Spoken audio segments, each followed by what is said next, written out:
ate ne gurupu yammwe ya bodaboda zammwe ngenda kubayamba kubanga mukoze ekyobuzira.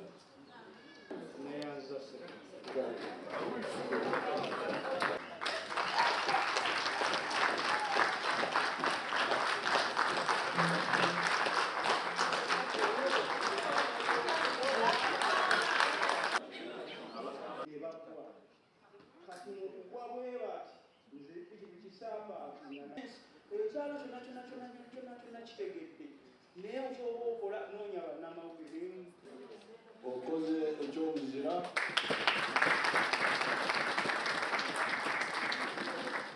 naawe ofuusa omunansiko nga nze kati bagenda kukuweereza omudaali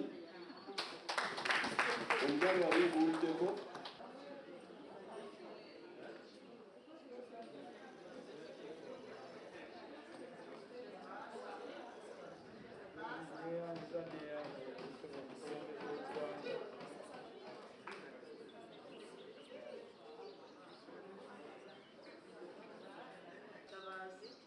Ladies and gentlemen present, on behalf of the Office of the People of Uganda, to all civilian activists who have contributed, on the 25th of February of this year, Mr. Katabaazi arrested the assassins of late Engineer Daniel Bbossa, the clan leader of the Ky'Endigga clan, and the proprietor of Transa Electrical Services and Contractors.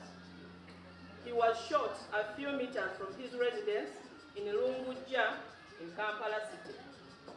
Mr. Abdul Katabaazi, with help of other residents, pursued and intercepted and disarmed the assassins.